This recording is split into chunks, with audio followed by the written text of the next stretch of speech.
Hi, my name is Lewis with Rossman Repair and Rossman Supply Group, and today I'd like to discuss a few videos I've seen by somebody called Eric the Car Guy, who seems to really know his shit when it comes to not just auto repair, but also, the business of auto repair and dealing with the people, dealing with the other technicians. And some of the videos that really got me thinking were the bad mechanics video, and also the video on how to not take things personally, not let your bad day affect your customers, and not lose enthusiasm over time. While looking at the car repair videos, which I'm not qualified for any of this stuff. Just as a disclaimer, I don't even know how to drive. I never learned. I never tried. I ride a bike to work. I live in Brooklyn, so I can typically get someplace faster on my bike than somebody can on a car. And especially with Manhattan parking, it's much cheaper and just much less frustrating. But anyway, what I noticed were there were a lot of parallels between the auto industry and the laptop repair industry when it came to how to deal with customers, how to set up a viable business model, how to deal with problems, how to deal with when a job becomes very difficult, when you should eat your extra labor or your parts versus when you shouldn't. And all of this seemed to point out to me that these industries are very, very similar. And since they are similar, and since I agreed with a lot of the points that you brought up, I'd like to discuss with you an issue in my industry. I want to know if it's prevalent in your industry, and I want to know what your opinions are on it. So the issue that I'm talking about is when somebody is billed more money for the exact same service just because of the circumstance under which they brought their device in. So I'm not sure, I don't really have any good car examples because again, I don't know jack shit about cars. But let's say somebody brings you a car for their, the 20,000 mile checkup, and you do your general maintenance check and you say this part really should get replaced. Your car works now, but it may not down the line, and it would be $200. You're not going to be able to bill as much for that. I'm just guessing. You're not going to be able to bill as much for that as you would if that person's car stalled down, in the middle of nowhere on the way to to a small town in Pennsylvania. If you're going to a small town in Pennsylvania and your car breaks down on the road and just stalls, and it's because of whatever part that was, you may be able to charge $300, $400, $500, $600, maybe $700 for the same thing because that customer is shocked. It's not that their car just isn't 100%. It's that it's dead, and it may be because of that very same part. So this would allow you to bill more money. And the analogy to the laptop repair world, which is, I'm going to give you the most common one, is spill damage. Let's say somebody spills something on a particular computer, and it doesn't turn on. There are a lot of machines out there where the power button is integrated into the keyboard, and the keyboard is one non-waterproof membrane where that is not separate from the power button. So if you spill water on your spacebar, you won't be able to turn the thing on anymore. Now, there are companies that charge anywhere from $150 to $370 to replace the keyboard on this particular machine I'm talking about, the Unibody MacBook Pro, because it is a royal pain in the ass to do, and it's just a pain in the ass. So let's say a company charges $210 for it. They may charge upwards of $350 to $400 if the computer's not turning on. And I'm not talking about circumstances where something else is wrong. I'm not talking about circumstances, just to be clear, where the motherboard is corroded, because though that does happen and that is a legitimate cost to be charged more. I'm not talking about when the screen is not working or the internal wires are corroded or there's any other corrosion. I'm talking about the keyboard is the only problem caused by the liquid, and they are charging upwards of 50 to 200% more money for the exact same repair just because of how it came in and just because they know the customer is going to be willing to spend more money.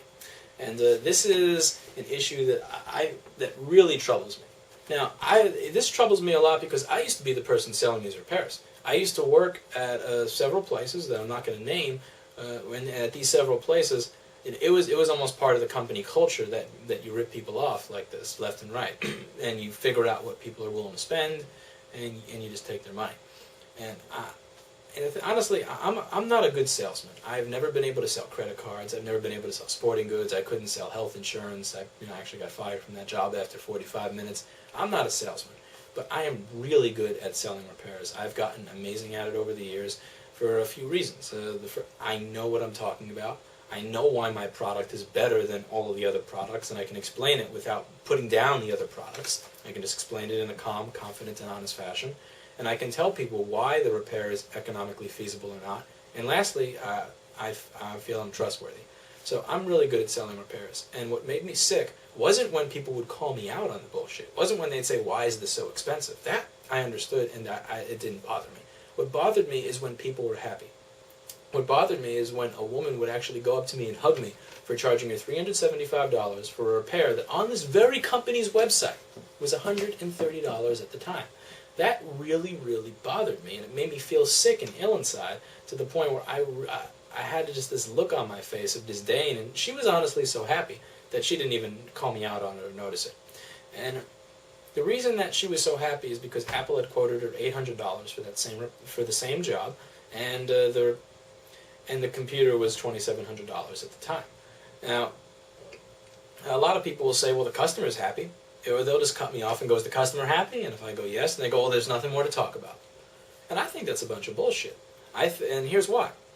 If they're happy because of what they got, but if they knew the circumstances of what they got, and if they knew what you typically charge somebody else for that exact same thing, they're not going to be happy anymore. I don't define success or honesty as when they're happy. I define it as when they're happy under all circumstances. And that just that seems wrong to me. Now here's a really bad analogy, because I'm bad with analogies. Let's say we live in a comic book fairyland, and and I can shapeshift, and I'm really, really jealous of my neighbor's girlfriend. Let's say I kill my neighbor on his way home from work. I shapeshift it so I look exact and sound exactly like him, and I start dating his girlfriend as if I'm him. And we have a romantic evening. We go on a week-long vacation in the mountains and have a beautiful time. And she's really, really happy, and she's really, really enjoying it. Am I doing the right thing? Would she be happy? Would she still be happy with me if she knew that I was actually the creepy upstairs neighbor and not her husband, and that I murdered her husband? No, she wouldn't be. She'd probably be incredibly shocked. She'd probably be angry, irritated, pissed off, filled with murderous rage, scared out of her wits. She wouldn't be happy anymore if she knew the real circumstances of what happened. And I liken the same thing to that repair. She was incredibly happy at $375 or $380. Would she have been happy if she knew what we did? Would she have been happy if she knew that what we did is quoted at $130 on our own website? I think the answer is no. And it's because of that I feel that it's wrong to do. Now, again, I'm not talking about times with, let's say, a liquid damage machine. I'm not talking about times where, there's real corrosion everywhere. Because the common analogy to the computer repair world is the keyboard, where the keyboard doesn't work, and it's because of liquid.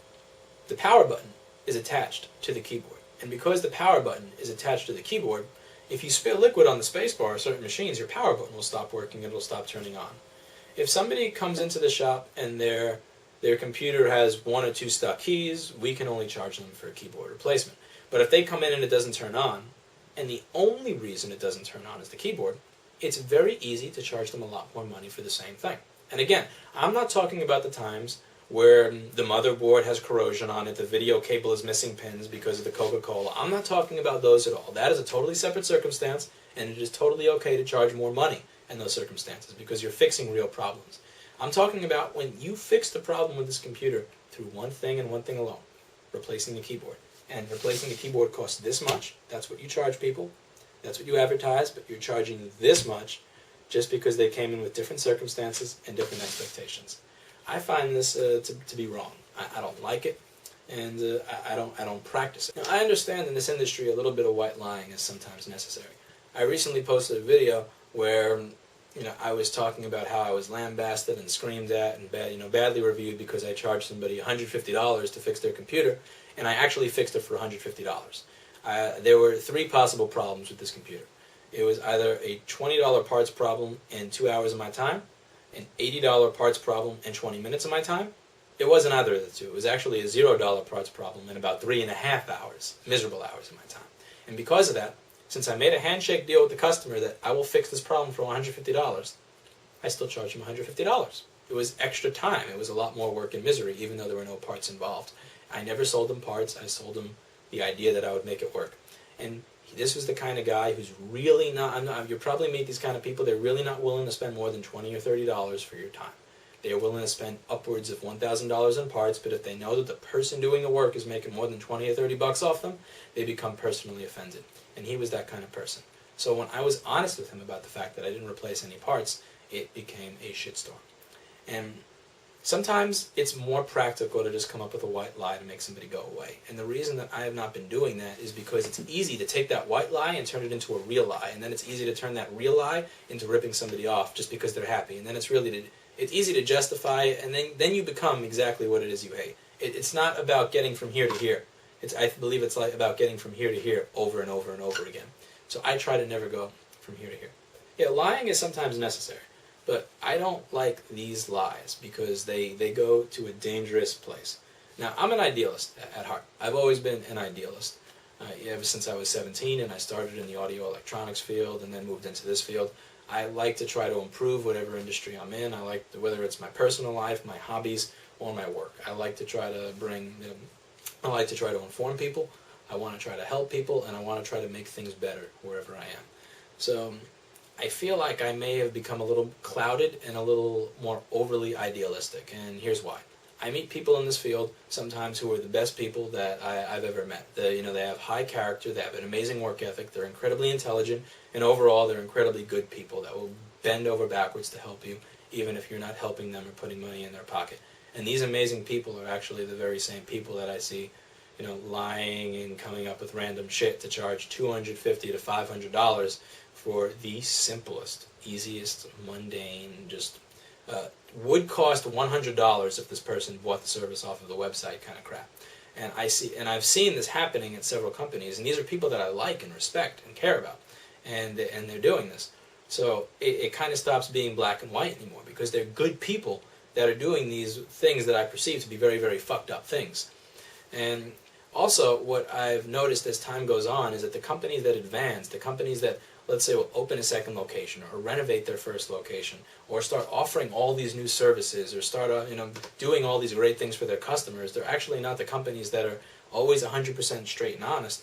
They're actually the companies that are often doing what I perceive as screwing people. And they're taking this extra profit and reinvesting it into their own business to make life better for both them and their customers. And that's a good thing. And they're using that money that I'm saying that they shouldn't be making, and even though they're making their customers happy. So it kind of makes me wonder, am I a fool in business? Am I a fool in life? Do I have the right philosophy? Or do I have the wrong philosophy? Or do I have the correct philosophy? Should every other person have the same ideals and standards? Am I not being a fool? And I'm kind of curious what your opinions are on the matter. As a car mechanic, I'm curious if there are any analogies to the auto repair fields that are similar to this one, and I'm kind of curious your experiences working with other people, working at your own shop, working at other people's shops, what it is you've experienced.